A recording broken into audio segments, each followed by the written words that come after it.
As soon as they were out of the valley, Tim could see the light of the bonfires on the headland. He saw little pricks of light moving about among the rocks, and he knew that these must be the flaming torches of the Moor people. The torches were moving inland, away from the sea, and he guessed that the Moor people were being driven back. He hadn't much time. Sebastian swung the broomstick westward towards the sea.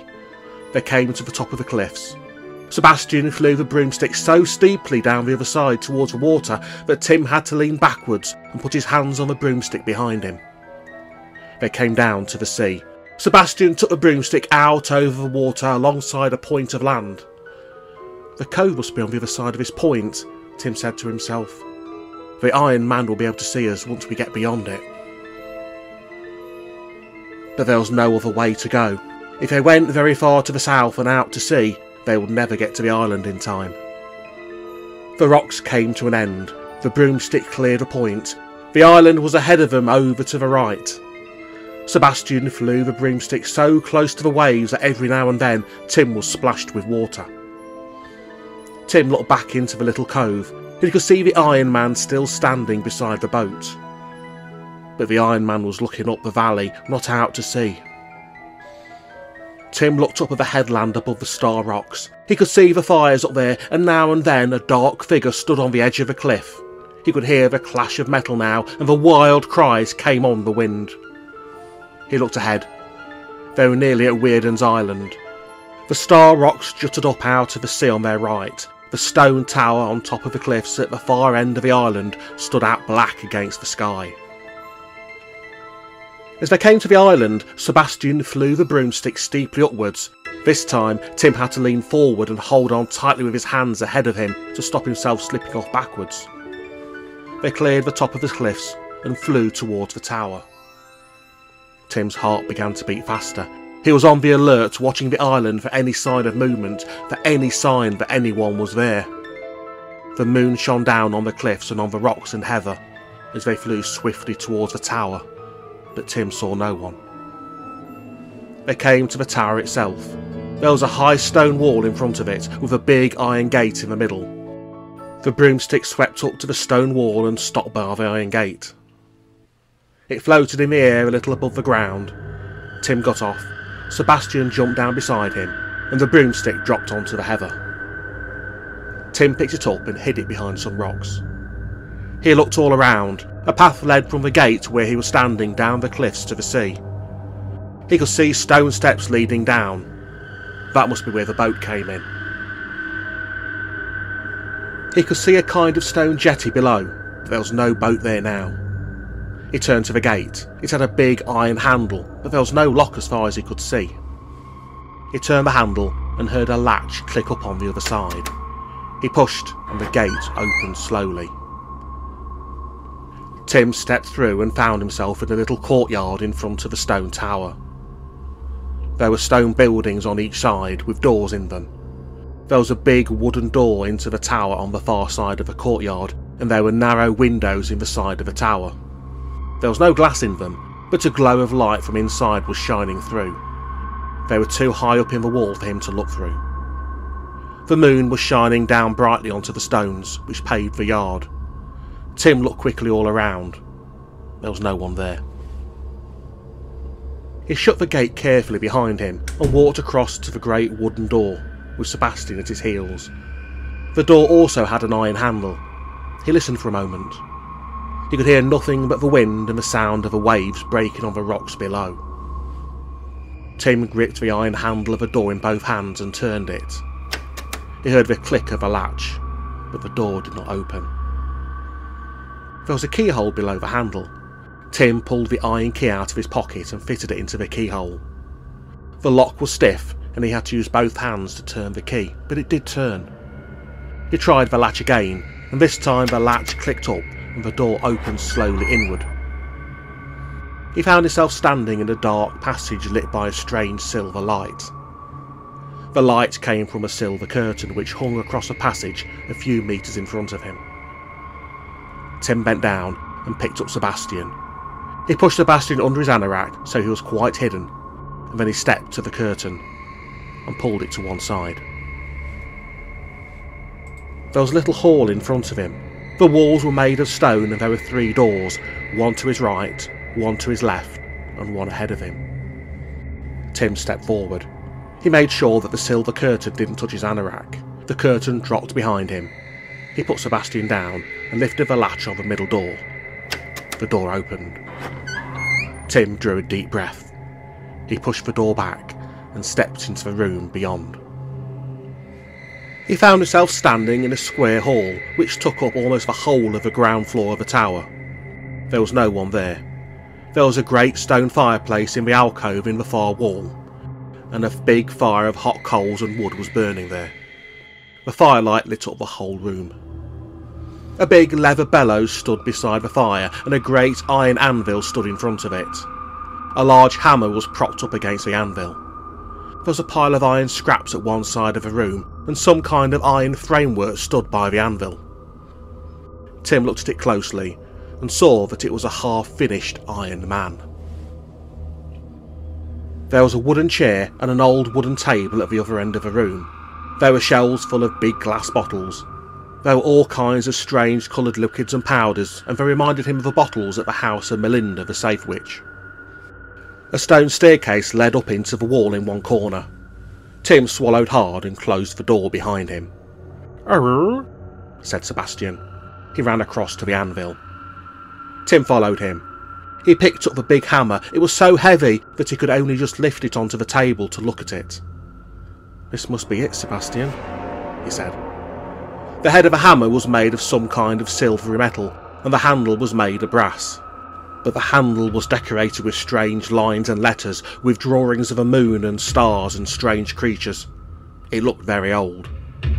Tim managed to lift it up onto his shoulder. He turned to leave the room. As he did so, he heard the clank of metal in the passage beyond the door. The latch on the door clicked upwards. The door opened, and an Iron Man stepped into the room. Tim caught his breath. For a moment, he felt as if he were rooted to the floor. The Iron Man was dressed like a Roman soldier. He had a helmet made of iron and brass on his head. He carried a long shield on one arm, and a short sword hung at his belt. Brass had been poured over the iron of his armour, so that it shone with glints of gold in the firelight. He stopped just inside the doorway. His black iron eyes went first to the hammer, and then to Tim. His face became stern. Even though his face was made of iron, it seemed to change as Tim stared at him. Tim swallowed hard. He lowered the hammer onto the table. The Iron Man closed the door behind him and stood on guard in front of it. He said nothing. Tim found the silence frightening, but he could think of nothing to say. Can I go?" he asked at last. The Iron Man shook his head. He stood silently in front of the door looking at Tim. Fear gripped Tim. He picked up the hammer again and lifted it onto his shoulder. "Let me pass!" he cried. "Let me pass, or I'll strike you with this!" A silver horn was hanging on the wall near the door. The Iron Man put up one hand, took the horn and blew it. The sound of the horn filled the room. It echoed round the tower. It seemed to travel outside through the passage and the silver curtain, out through the door of the tower and the narrow windows into the courtyard beyond it. It seemed to echo far across the sea, until at last it died away. Tim stepped forward, desperately lifting the hammer. "Get out of my way! Get out of my way!" he cried, "or I'll strike you!" The Iron Man swung his shield across to guard himself from the blow. He looked at Tim with a strange mixture of fear and courage. Tim remembered what Madron had said. If you strike an Iron Man with Whedon's hammer, he will crumple up and die. Tim stared at him for a moment, gripping the hammer. "Stand on one side," he said desperately. "Stand on one side. If I strike you with this, you'll die."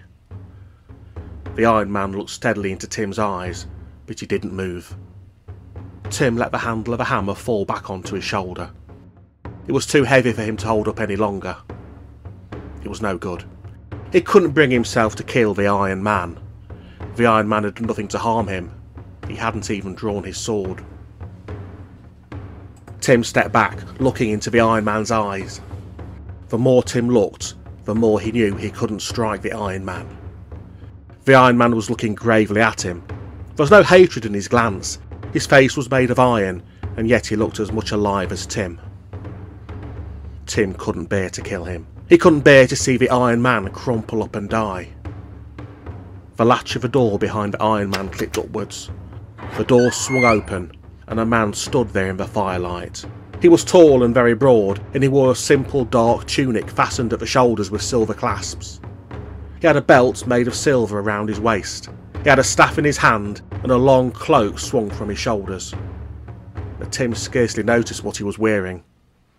He was staring at the man's face. It was a stern face, but it wasn't a cruel one. The man's hair was dark, turning grey, and his eyes looked keenly at Tim under bushy eyebrows. "Who are you?" said the man quietly in a deep voice. "Who are you, coming here like a thief in the night?" He looked at the hammer in Tim's hand. "A thief indeed," he said, "and a would-be murderer also." "He is no murderer," said a strange, whispering voice. "He is no murderer. He could have struck me, but he didn't strike." It was the Iron Man speaking for the first time. The big man looked at him for a moment and turned to Tim again. "Do you know who I am?" he asked. Tim nodded. You're Weirden the Smith," he said. Weirden smiled grimly. "And you came here to steal my hammer?" he asked. Tim nodded. Grunted Weirden. "You may be a thief, but at least you tell the truth. And you're not a murderer. You were not going to kill Marcus?" Tim shook his head. "I couldn't," he said. "Why not?" asked Weirden. "Didn't you know you could kill him with the hammer?" Tim swallowed. "Yes," he said. "Yes, I knew. Madron told me that, but I couldn't kill him. He hadn't done anything to me. He was just guarding your things, and he looks..." Tim stopped. How could he explain the look of courage on the Iron Man's face? "Marcus is a good man, though he is made of iron and brass, and he is my faithful guard," said Weirden. "Is that what you mean?" Tim nodded. "What is your name?" asked Weirden. "Tim." "Then I will tell you this, Tim," said Weirden. "In saving Marcus, you have saved yourself. For had I come here and found Marcus dead, I would have thrown you over the cliff." Tim swallowed hard. "You're not one of the Moor people, I can see that. Have they tricked you into helping them? You're not any kind of hidden people since you came past my silver curtain. Who are you?" I'm just one of the ordinary folk," said Tim. "But you can see the hidden people," said Weirden. Tim nodded. "Yes," he said. "Well, how you do that is your secret," said Weirden, "but the hidden people have led you into danger this time, and into wrongdoing." Weirden's eyes shone fiercely for a moment, and his voice was harsh. He walked over to the fire and stood in front of it, looking into the flames, and then he turned back into the room. "I am thinking what I should do with you," he said. "Why did you come here to steal my hammer? What reward have the Moor people promised you if you steal the hammer for them?" "They haven't promised me anything," said Tim, "and I wouldn't take it if they did." "Then why did you come to steal the hammer?" "They helped me once," said Tim. "They helped me free my friends from the Stone Men, and they said the people of the Moonlight were taking their land, and the Iron Men were driving them from their homes on the moors. I was going to take the hammer, so you won't be able to make any more Iron Men." Weirden strode across the room and looked down into Tim's face. Tim managed to stand his ground. "Is that true?" said Weirden. Tim nodded. Weirden looked at him closely, and then he too nodded his head. "I can see that it is true," he said. "You are wise to tell me the truth. I am one of the old ones, and I know when anyone lies. So you came to steal the hammer thinking you were going to help your friends?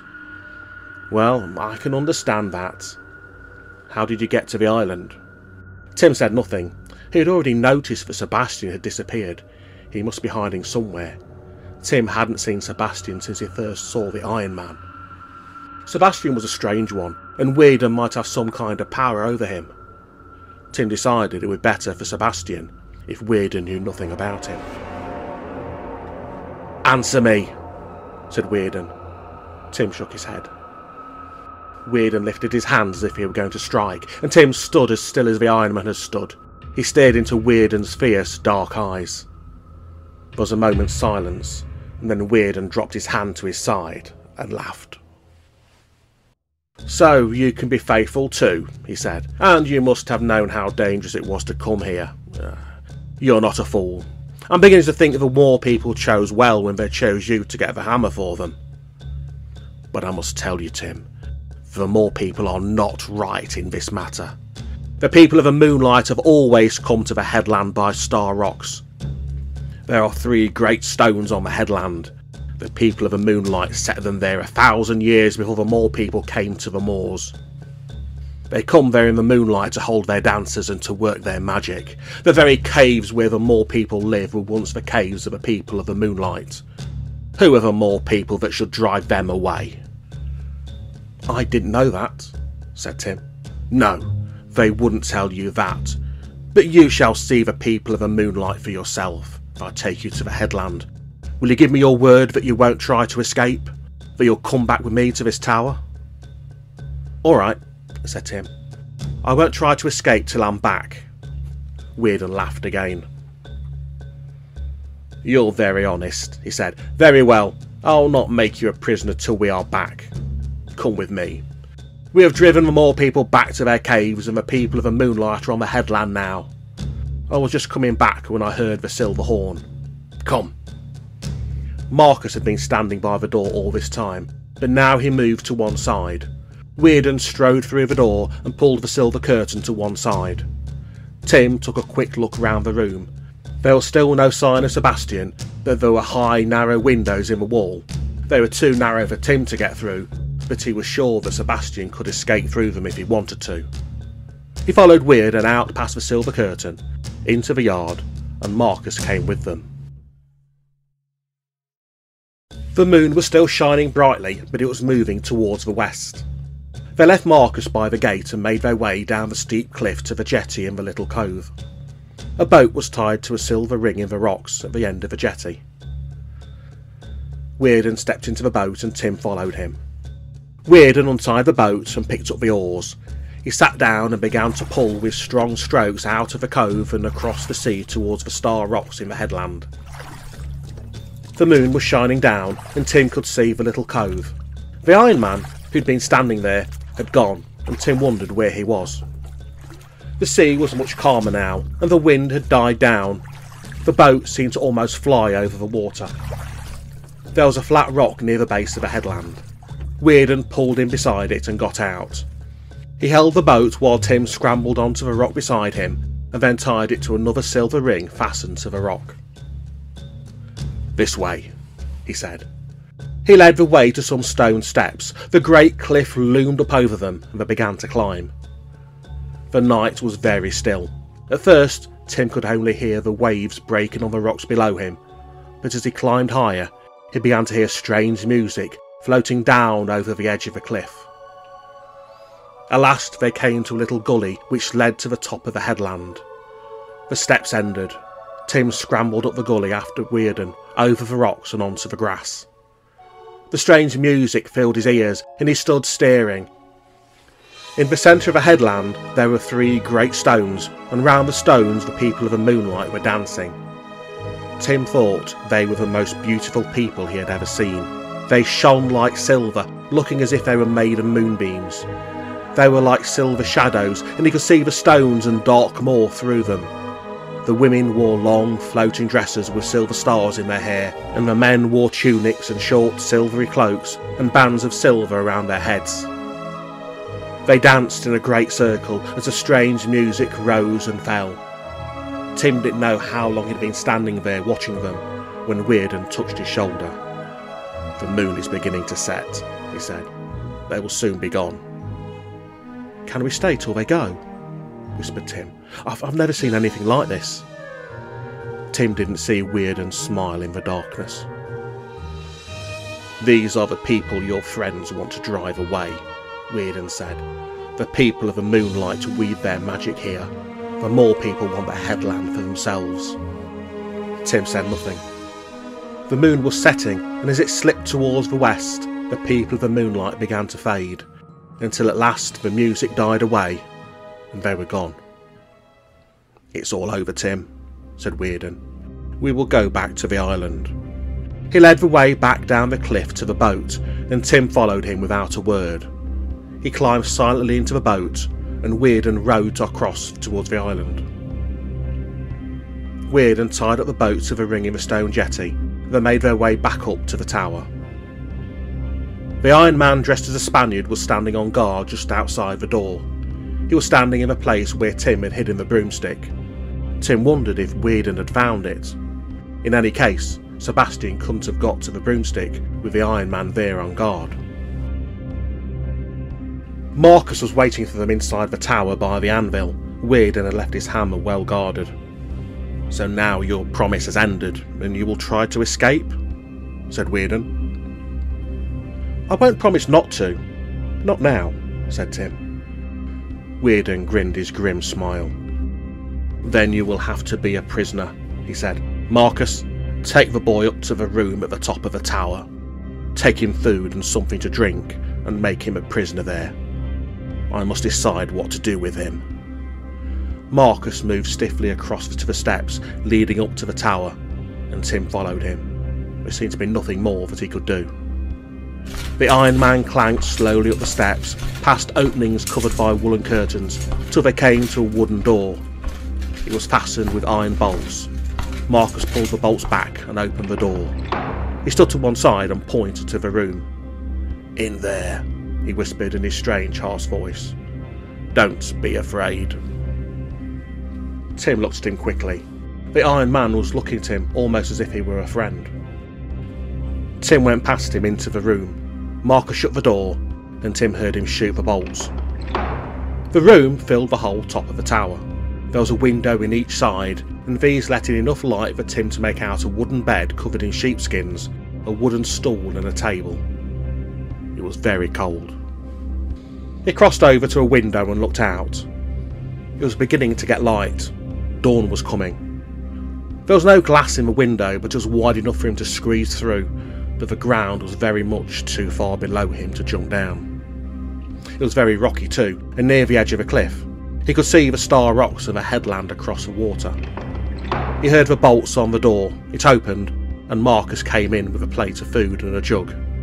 Again he looked at Tim in a friendly way, but he set the food down on the table without speaking, and clanked out again. Tim was hungry. He sat down on the stool and ate the food. It was some kind of fish stew, and it was very good. There was a dark brown bread too, and the jug was full of milk. As he drank the milk, Tim wondered where Sebastian was. He hoped Sebastian had got away safely. Weirden had said nothing about the broomstick. Perhaps he hadn't found it after all. Tim finished the food. He felt in his pocket and pulled out his torch. He went over to the window which faced the cove. In the dawn light he couldn't see anyone there, but just in case someone was watching the island, he flashed on the torch and swung it in a wider circle as he could in the window. Then he pushed the green glass over the bulb of the torch and made a circle of green light too. There was no reply from the shore. Tim did it once again, and then a third time just for luck. There was still no reply, so he turned back into the room, kicked off his shoes and climbed into bed. He kept on his anorak and pulled the sheepskins over him to keep out the cold. He was very tired. He didn't know what Weirden was planning to do with him, but he had done the best he could. It was no good worrying about that now. Tim closed his eyes and fell asleep. Aaron woke up in the traveller's room to find Morag standing by his bed. She had a bowl of soup in her hands. "So you're awake at last," she said. Aaron sat up. "Morag," he said, "what time is it?" "It's nearly morning," said Morag. "You slept all day and all night too. How do you feel?" "Better," said Aaron. "I'll be all right now. Where's Tim, and when do we go to Weirden's Island?" Morag put down the bowl of soup and sat down on the chair. "Tim has gone to Weirden's Island, Aaron," she said. "The moon was full and we couldn't wait. My grandfather took the men up to the headland to attack the people of the Moonlight and to bring Weirden across from his island, and Sebastian flew Tim across on a broomstick." "But where's Tim?" asked Aaron anxiously. "Isn't he back?" "Not yet. said Morag. But he should be back if it's nearly morning, said Aaron. Where's your grandfather? He and the men came back an hour or more ago, said Morag. The Iron Men drove them back. There are far more Iron Man than they expected. But the more people lit their fires and fought them just as well as they could. Weirden came over from his island just as my grandfather planned that he should. Then where's Tim? Asked Aaron. Tim hasn't come back yet, said Morag. I don't know why, but I'm afraid. I'm afraid, Aaron, that Weirden may have caught him. Someone blew the silver horn on Weirden's island. The more people heard it as they were being driven back off the headland. Weirden must have heard the horn too. He must be back on the island now. Then Tim must be hiding on the island, or else he's a prisoner, said Aaron. I hope so, said Morag. What do you mean? Cried Aaron. What do you mean, saying you hope Tim's a prisoner? What if he isn't? Do you mean Weirden might have killed him? I don't know, Aaron, said Morag. Weirden is an old one. He can be very fierce if anyone angers him. Aaron kicked back the blanket and got up. I'll go over to the island at once, he said. I've got to find Tim. You can't do anything until tonight, said Morag. The sun will be up soon. You'd be seen if you went now. Weirden would catch you too, and that wouldn't help anyone. Wait till tonight, and we'll try and get you across in a boat. Is Sebastian with Tim? Asked Aaron. He must be, said Morag. At least, he hasn't come back here. There's nothing anyone can do before dark. Eat your soup. You'll need all your strength if you're going to try and help Tim. Aaron sat down on the bed again and took the bowl of soup. It had meat in it and vegetables, but he felt so anxious about Tim, he scarcely knew what he was eating. Morag handed him some brown bread and he dipped it in the soup. He handed Morag the empty food bowl and put on his shoes. He felt stronger after the food. Is the stone door shut? He asked. Yes, but Dunlin is on the lookout, said Morag. He will open it if anyone comes. The corner of a curtain across the doorway was pushed back. There was a rather wild mew. Sebastian slipped under the curtain, ran across the room and leapt onto the bed beside Aaron. He was very wet. He gave a long, anxious mew. Sebastian, cried Aaron. Sebastian, where have you been? And where's Tim? And how did you get back here? Sebastian ran to the door and looked back over his shoulder. As Aaron stood up, Dunlin pulled back the curtain and came in. The cat is back, but not the boy, he said. The cat came running to the stone door. Something's happened to the broomstick. I think the cat must have swum across from the island. There's no sign of Tim. Dronak has gone down to the shore to make certain he is not there. But why should he be? If he had come with a cat, he would have flown on the broomstick to the stone door with him. The boy must still be on Weirden's island, if Weirden hasn't thrown him into the sea. No! Cried Aaron. He wouldn't do that. Tim's a prisoner, he must be. Weirden would do it if he found Tim stealing the hammer, said Dunlin grimly. Weirden is one of the old ones. The old ones are very fierce when they're defending their magic. I've got to get to the island, said Aaron. You can't go now, said Morag. You must wait for dark, Aaron. There's nothing you can do now. We'll take you across in a boat as soon as it's dark, said Dunlin. Dronak and I will go with you. Aaron thought for a moment, and then he shook his head. I'd better go alone, he said. If you've got another broomstick, Sebastian will take me. He may know where Tim is. If he's a prisoner, he'll be in the tower, said Morag. I'll come with you, Aaron. You can't, said Aaron. Sebastian can only fly two on a broomstick. If I find Tim, he'll come back with me. Arr, said Sebastian. Dunlin looked at the little cat. Can you understand what he says? He asked. Aaron shook his head. Not really, he said. Only Melinda can do that, and she's a safe witch. And Tobias, of course. Tobias is his father, but Sebastian understands what we say, and he does his best to tell us things. I think he wants me to take him back tonight. Arr, said Sebastian. He jumped onto a bed and sat down. Then you must wait for tonight, said Morag. Come out with me on the moor now, and we'll see if we can see anything on the island. But you mustn't go too far. You're not really well yet. Aaron reached for his anorak, which was hanging on the chair, but Morag stopped him. I've got a sheepskin coat for you, she said. Put this on. It's very cold outside.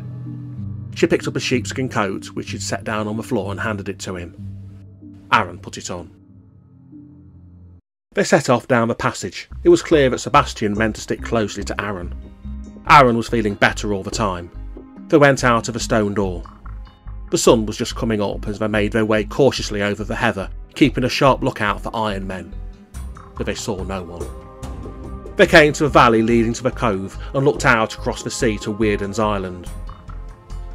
"Look, you can see the tower on the cliffs," Morag said. "That's where Tim will be if he's a prisoner. The smithy is in the lower part of the tower. I don't know what's above it." "I'll find out," said Aaron. "I'll find out just as soon as it's dark." A spark of light showed in the top window of the tower. It swung round in a circle. It changed to green. "Tim!" cried Aaron. "Tim's in the top of the tower! That's his signal!" The signal came twice more, then it stopped. "Oh, I haven't got my torch. It's in my anorak. I can't reply," said Aaron unhappily. "You couldn't reply anyway," said Morag. "It would be too dangerous. Weirden is bound to have an Iron Man watching the shore, and if he saw you signalling to Tim, he'd put Tim somewhere else. You couldn't reply to him even if you had your torch, but you know where Tim is now." "I know he's alive," said Aaron. "That's the main thing, and I know where he is. We'll go straight there tonight. We'll get him out, won't we, Sebastian?" "Arr," said Sebastian. Aaron laughed. He picked up the little cat and hugged him. Sebastian scrambled down inside Aaron's coat. He was still very wet, but Aaron didn't care.